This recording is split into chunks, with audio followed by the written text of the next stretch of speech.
ચાલો મિત્રો, તો આપણે જઈ રહ્યા છીએ હવે એના રેડલા પાસે. તો એ બતાવીશું આજે તમને નેનું રેડલું જે મસ્ત હોય ક્યુટ.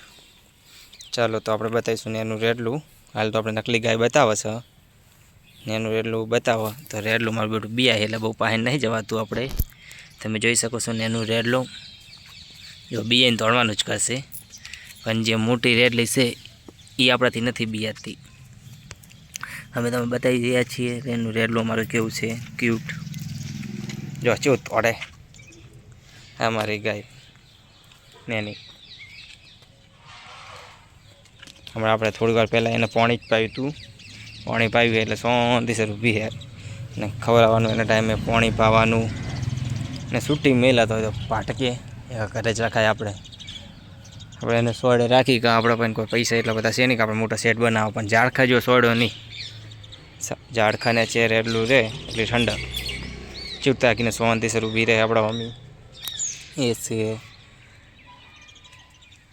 અને એની ગાય અને એનું રેડલું એ ચૂપ શાંતિસર ઊભું છે.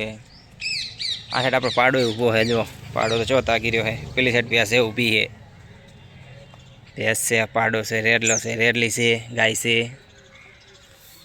અમારે પાડી હતી હમણાં મરી જી એટલે કે એને પણ તમને બતાવો, એ પણ તમને વિડીયોમાં બતાવીએ છીએ. ભેંસ પણ તમે જોઈ શકો છો, ભેંસ પાણી જવું ભેંસ મારે છે. હા ભેંસ જુઓ તમે, અને ભેંસ કહેવાય હો. જો એમાં કોક ખવડાવે એટલે જેમ કર્યા પાડો પણ એમ જ થાય. જો આપણે પાડા પાસે જ ભેંસ ખાવાનું સમજીને આવતી હતી પાસે, એમાં આવશે જો મોબાઈલ પાસે જો. પણ આ રેડલું એવું છે ને જેના પાસે જવું તો ઘણું છે આપણે, પણ આપણે જઈ નથી શકતા. જો બીએન તોડવાનું જ કરે છે.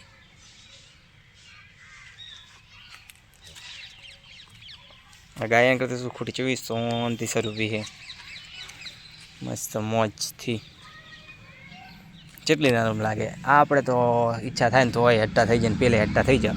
આ આપણે તો જાય અને એક જગ્યાએ પહોંચીને રહેવું પડે. અને આપણે શું છૂટી મેળે, આપણી પાસે જગ્યા જ આવી છે ને. આ બાવડે એમ મિલાય આપણે ગાવડે. જો એનો ફાયદો કેટલો ગાયનો, દૂધ આપે. દૂધ આપવાથી આપણે પૈસા કમાવો. ભાઈ કે દૂધ તો આપણે પીવાથી કેટલા ફાયદા થાય. દૂધમાં ચી બને, એ ચી આપણે તમે ખાધું હશે, ચી ખાધું છે, દૂધ ખાધું હશે. પછી દૂધનું સાસે બને, દહીં બને. આટલી એક બીજું કે આના હિસાબે ખેતી એટલી થાય ગાયના કારણે. ઓર્ગોનિક ખાતર, જે ખાતર તમે જોઈ શકો છો ઓર્ગોનિક ખાતર એ પણ ગાયના હિસાબે જ ખાતર, ગાયની ભેંસના હિસાબે ખાતર જે ખેતરમાં નાખવાથી ઓર્ગોનિક ખેતી થાય એ છે ખેતરનું ખાતર. પછી આનું જે ગૌમૂત્ર આવે એની પણ કેટલી એવીની દવાઈઓ બને. એટલે ગાયમથી તો ઘણાય ફાયદા છે મિત્રો. ગાય માતા માટે લાઈક કરજો, શેર કરજો, સબસ્ક્રાઈબ કરવાનું અમારી ચેનલને ભૂલતા નહીં. હાલે ગમે તમે ખાવા બેહો એટલે તમારે ચી વગર ખાવા ના પાવતું હોય, સાસ વગર ના પાવતું હોય, દહીં વગર ના પાવતું હોય, તો દૂધમાં જેટલી બીની મીઠાઈઓ બને, જેમ પેડાય દૂધમાં બને, માવો બને, આ છે તે છે. આ દૂધની અંદર કેટલી આઈટમો બને દૂધમાં. ને એ દૂધ કનામાંથી? ગાય માતામાંથી. ગાય છે, અમુક ભેંસોનું હોય. આપણે જેમ બાજરી વાવી હોય કે ઘઉં વાવવા હોય કે કેમિકલવાળું ખાતર નાખવું એ કરતાં ઓર્ગોનિક જે ખાતર નાખો એ ખાતરની કિંમત કેટલી અત્યારમાં, ત્યાંથી આપણે કોઈ શરીરને તકલીફ ના થાય, કોઈ નહીં.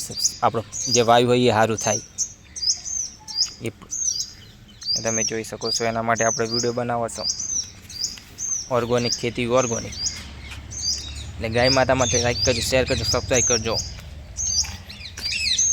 જોઈ શકો છો તમે અમારો પાડો, નેનું રેડલું, નેની રેડલી, આ સાઈડ છે ભેંસ ને અમારી ગાય માતા. તો જય માતાજી મિત્રો, તમે જોજો વિડીયોની અંદર લાઈક કરજો, શેર કરજો, સબસ્ક્રાઈબ કરવાનું ભૂલતા નહીં. ને તમે જરૂરથી જણાવજો તો આના ગાય માતાના દૂધમાં કેટલા એવીની વસ્તુ બને, એનો શું શું ફાયદો છે એ પણ અમને કોમેન્ટમાં જરૂરથી જણાવજો. એટલું પાણી જાઉં તો ઘણું છે, પાણીથી એકદમ બધાને બીક લાગે છે. તો આપણે ગૌશાળામાં જઈશું ત્યારે તમને ગૌશાળાથી અંદરથી બનાવીશ વિડીયો. એ વિડીયોની અંદર બધું બતાવીશ કે આપણે એવા મોટા કેમેરામેન તો સનિક આઈફોન લઈને શૂટિંગ કરે કે કેમેરા લઈને શૂટિંગ કરે. સાદા મોબાઈલમાં વિડીયો ઉતારીને બતાવવાનું હોય એટલે રિઝલ્ટ બરોબર દેખાય નહીં. એટલે આપણે રાતના શૂટિંગ કરી અગર હવામાં કરી અત્યારમાં તડકો હોય એટલે બરાબર શૂટિંગ આવે નહીં. રાતલા તો ગાય બેહી હોય. જય માતાજી, જય ગૌ માતા. લાઈક કરજો, શેર કરજો. ચાલો તો ભાઈ.